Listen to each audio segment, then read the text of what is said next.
Welcome back to All About Winning Daily Fantasy Sports. My name is Ty Patton. The NFL Divisional playoffs get underway today, and the second game features the Tennessee Titans, fresh off their first-round playoff upset over New England, visiting the AFC's top-seeded Baltimore Ravens.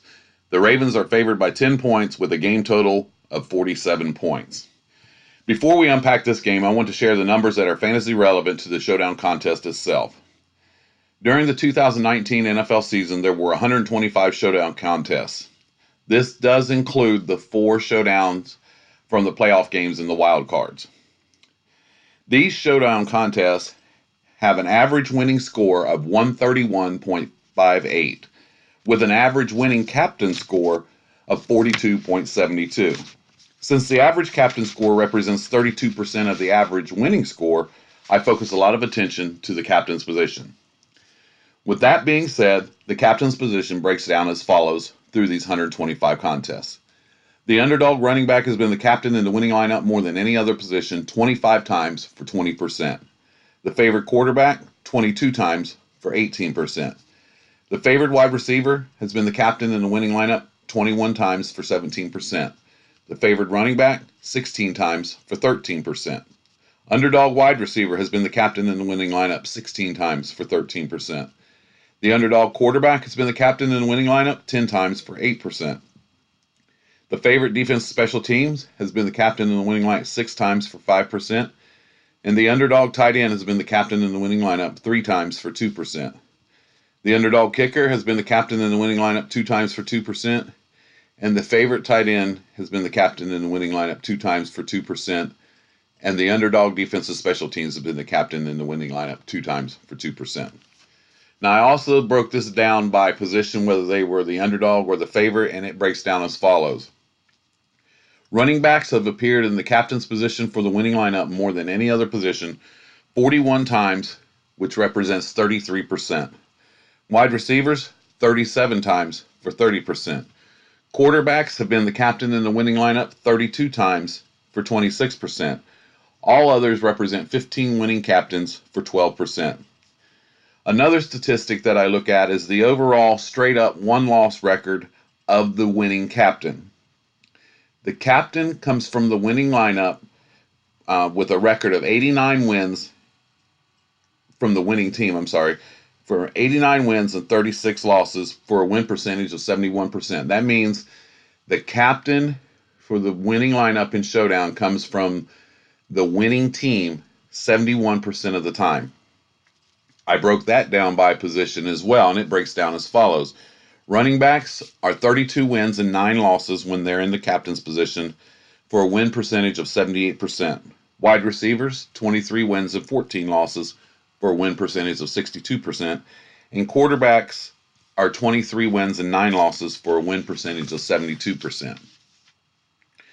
Now, something a little bit different during this time of the season, the playoffs. I also broke it down so we can look at the playoffs compared to regular season, and these are just some numbers from the first 4 playoff games.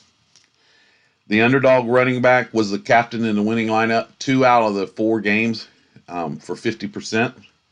The underdog wide receiver 1 time for 25%, and the underdog quarterback 1 time for 25%. So all the captains came from an underdog team, which makes sense because all the underdogs except for one won their game in the first round. The overall straight-up one-loss record of the winning captain in the playoffs is 3 wins and 1 loss, which gives you a win percentage of 75%. Running backs were 2-0 for 100%, wide receivers were 1-0 for 100%, and quarterbacks were 0-1 for 0%. That quarterback was Josh Allen. Now, if you compare these numbers, the 125 Showdown contest, it includes the 4 playoffs. In comparison to the 4 playoff games, it breaks down as follows. The winning score through the season was 131.58. For the playoff games, it was 115.98, which is a 15.6 difference in score for the 125 Showdown. The winning captain score was 42.72 for the 125 examples through the regular season. For the 4 playoff games, it was 44.16, which is a difference of 1.44 points in favor of the playoff games. The captain percentage, as far as what part it made up of the overall winning lineup through the season, NFL regular season, it was 32.47%. And for the playoff games, it represented 38% of the overall winning score. The top position through the regular season was the underdog running back, representing 20%. For the playoffs, it was the underdog running back, representing 50% of those lineups. And the one loss for the captain's percentage, as far as straight up for their team, through the regular season, it was 71% with a record of 89 wins and 36 losses. For the 4 playoff games, it was 75% with a win-loss record of 3-1. So even though the playoffs are a small example right now, and then I'll update these for next week's 2 games for the conference championship, you can see some similarities there. The captain scores are fairly close. They're less than 2-point difference. The win percentage is within 4 percentage points. So those are some pretty interesting numbers when you compare them. Now, will these numbers unlock the mystery for the winning lineup in tonight's Titans-Ravens Showdown contest on Draftkings? Absolutely not. But what they do give us is some numbers that we can use to factor into our overall process in building lineups. Some of the main takeaways that you can get from this, which I already mentioned through the 125 Showdown contest and the playoffs, the underdog running back has appeared in the captain's position more than any other position, whether it was the regular season or the playoffs. The captain comes from the winning team 71% of the time through the 125 Showdown contest and 75% of the time in the playoffs. Those numbers are very close. So those are some numbers that you can use, as I mentioned, when you're putting together your lineup. Part of my process, along with using those numbers, is number one, I take a stand. Who do I think is going to win the game? That goes back to the win percentage. I feel like that cuts my potential captains in half. If I get the game right, I have 50% chance that I'm going to have the captain right. How's this team going to win the game? Is it going to be the running game, the passing game, excuse me, their defense? Who are the players that support this game script? And then from that group of players, I find some players that I feel that have a path to being the highest scoring players for the entire game, and I correlate my lineups and I build around that captain. You also have to have a player or two from the other team, so obviously you want to use them and correlate.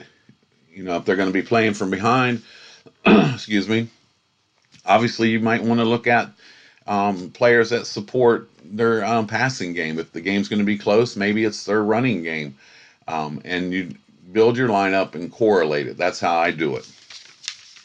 In this game, the obvious elephant in the room is the Baltimore offense, which is engineered by MVP candidate quarterback Lamar Jackson. Some numbers that you may or may not be aware of is Baltimore was the number 1 rushing offense in the NFL, averaging 206 rushing yards per game.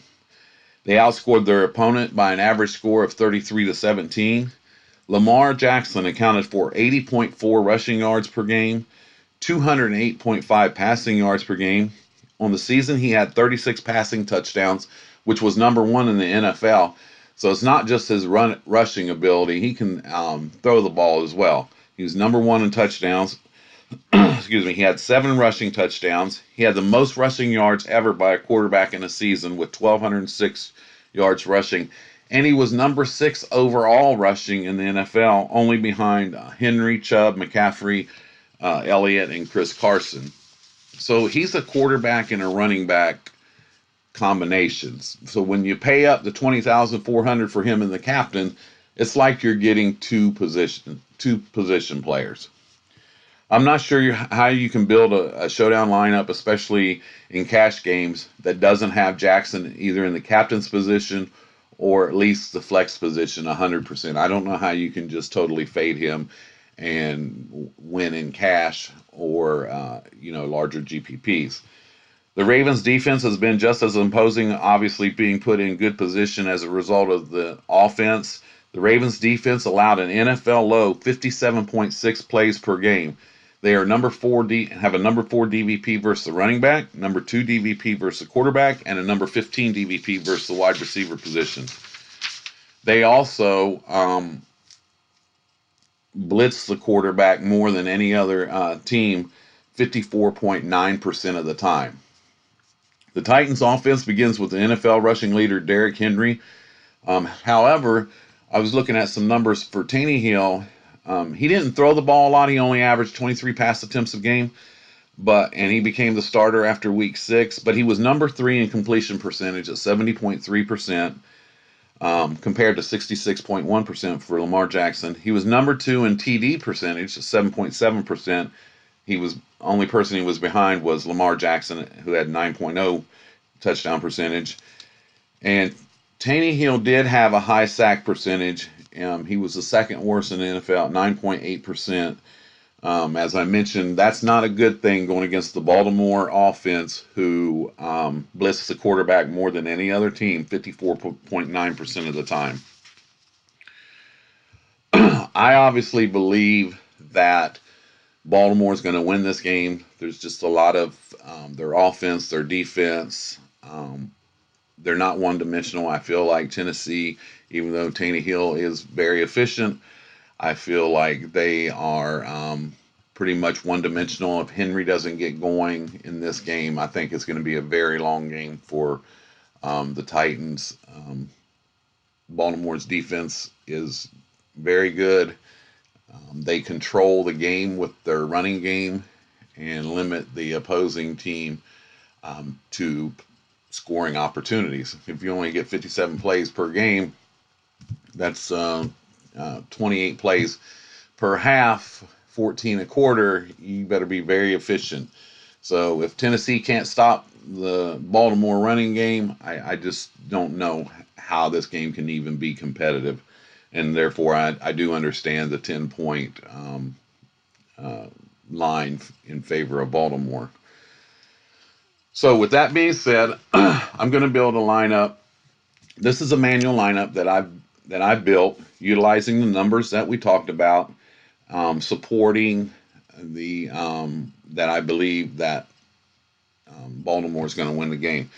And I'm going to take a different approach than I try to be a little bit contrarian and say that the Ravens defense is going to play a big part in winning this game. Now, if they get a touchdown or two, that might limit the upside of Lamar Jackson. So by putting the Ravens in the captain's position, that's what I'm looking for. I still believe that Lamar Jackson will definitely be a part of the overall win.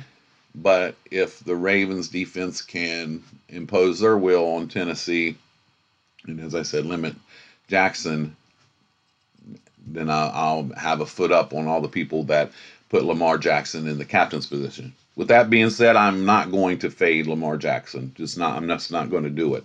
Whether he's in the captain or the flex, I will have exposure to him in the flex position if he's not in the captain. I'm going to give him a target, Marquise Brown.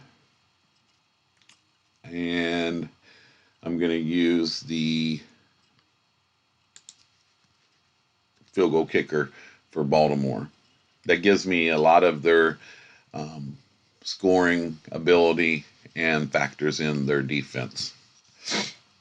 I'm going to use the player who's going to touch the ball the most for Tennessee and Derrick Henry. And then if the game gets out of hand because the Ravens have imposed their will and maybe salted it away, they bring in Dion Lewis, who's a pass-catching back. He's got a note here. Let's make sure he's not ruled out or anything. Doesn't carry an injury designation for Saturday's playoff game against the Ravens. And he's gotten a fair amount of, he's had games where he's been involved. He's mostly involved in he gets targeted out of the backfield especially in games where they're playing from behind. Um, Henry doesn't get many passes, and he's not utilizing the passing game that much because they just pound him. And if they get behind, which I believe they will, then they might have to use Lewis out of the backfield. And in Draftkings PPR 1 point, it just makes sense. So this is the lineup that I like a lot. I believe it's somewhat contrarian because it doesn't have Lamar Jackson in the captain's position. He's probably going to be widely popular in the captain's position. But if somehow he can be limited, 80 yards rushing and 200 yards passing and a touchdown doesn't necessarily mean that he would be the winning captain.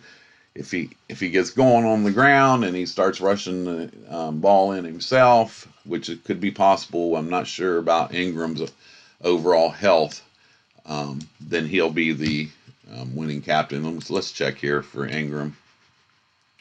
Listed as questionable for Saturday's divisional round game. Ingram missed the Ravens' regular season finale to rest a tight calf.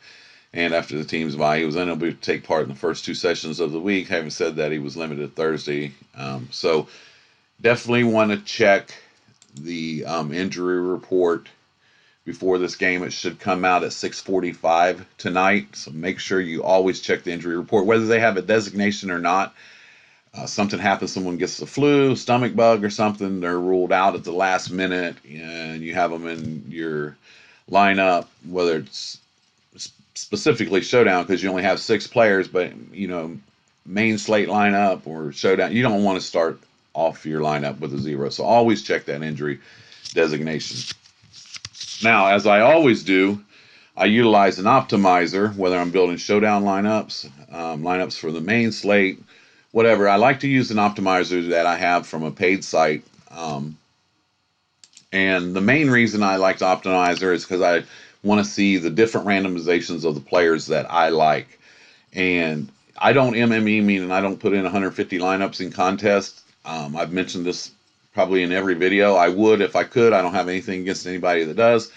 I'm just not in the position financially to do that. But if I ever am, I will do it. It just makes sense.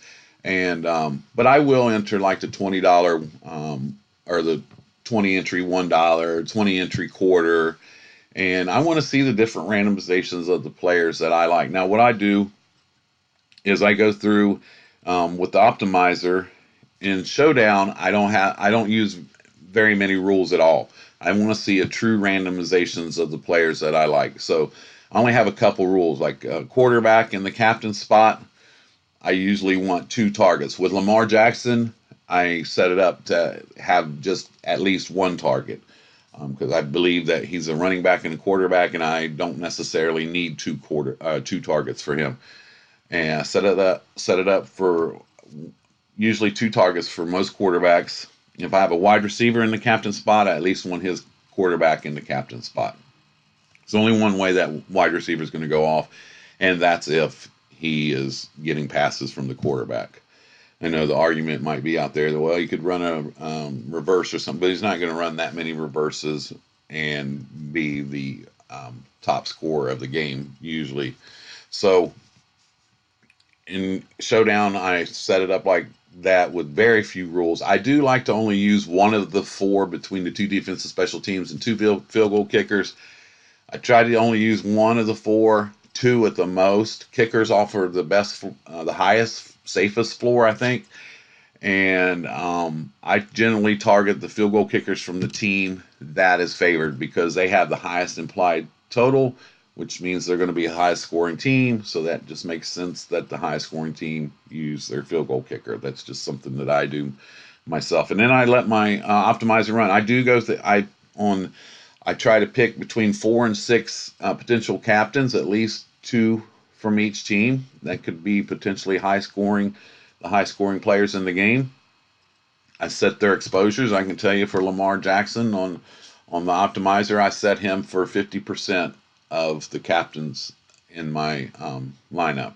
And then I broke down the rest. I had Derrick Henry and then like 20% and Ravens defense maybe in 5%, and then I just break it down. Then I go down to the flex positions and I do the same thing. I set the minimum, maximum exposures. Some players I don't have any interest in. Sometimes you have to use some of the lower salary players down here. I don't try to go down in the 900 area because you're just looking for and hoping for just that one busted play. Sometimes it works. I was all over Taysom Hill last week for New Orleans. He was only 2,000, but I don't see him as a punt position. He's always involved in the game. But for the most part, the real low ones, I said, if I do use them, I set their exposure to 1 or 2% at the most. And then I let the optimizer go. Very rarely do I get 150 out of the 150 requested. This one in particular gave me 136 out of the 150 requested, and that's because of my minimum maximum exposures and the couple of rules that I use, which, as I said, there's very few on Showdown. And if it does give me 150, either I hit 150 on the dot, or there's way more possibilities than the 150. But as I said, usually with my player pool and the way I set it up, I never get to the 150. Get close, but I don't usually get there. So, as I always do, I always show you guys 1 or 2 of the lineups that were generated, and that's what I'm going to do here. The first one was Lamar Jackson and the captain. Marquise Brown, wide receiver. Tucker in the flex. Derrick Henry in flex. Tajay Sharp at target, which would make sense and correlate well if you got Jackson and they're going off and smashing, and maybe Henry gets his early in the game and they get behind and then they have to start throwing. Sharp has had some games. Last week wasn't a great passing game for the Titans because Derrick Henry did everything and Tannehill only had to throw the ball 18 times in that game. But there's a target there in the passing game, and it had the Titans defense, which could correlate well. Just so you know, the defense against the captain, sometimes that's a good correlation.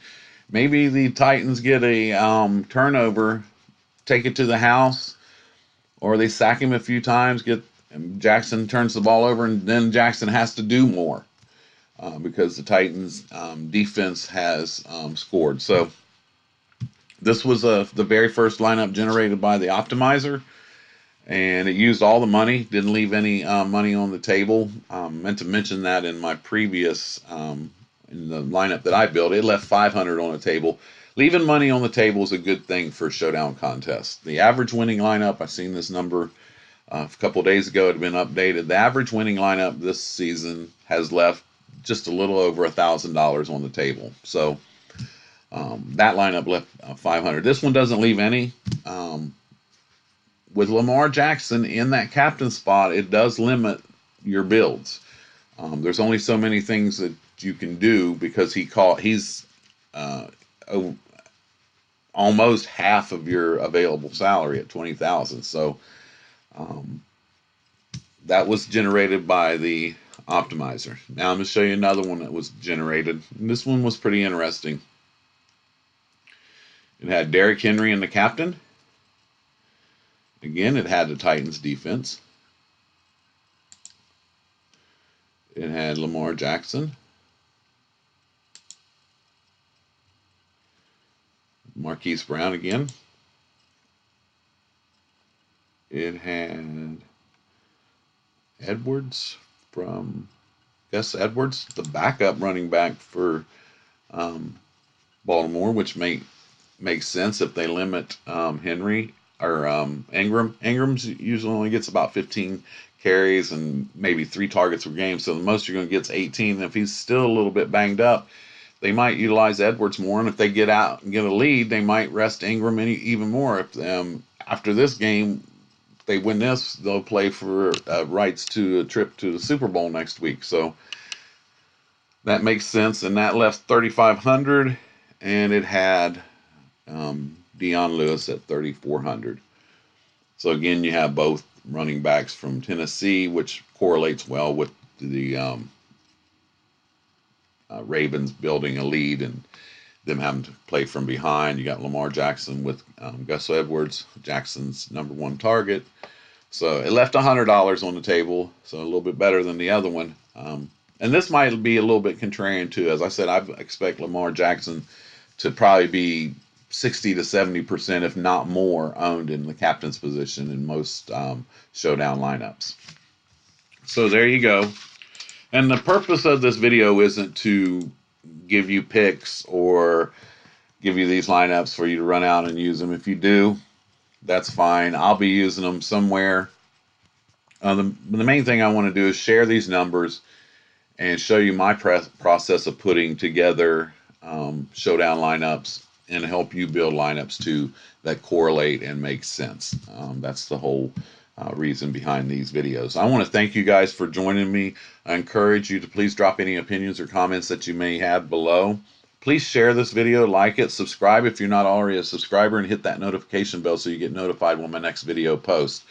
I've been mentioning this in my past few videos. My subscribers have went up at 106. Got another one last night, and that's low in comparison to a lot of other sites out there, but it exceeded my expectations for my first year, and I'm really happy, and I'm really thankful that you guys have stuck in there with me and followed me and give me a chance. If you're not already a subscriber, please subscribe. It's free. I got some really good information. I believe in my process. I've never won one of these showdown contests, but I believe in my process, and I believe that someday I will.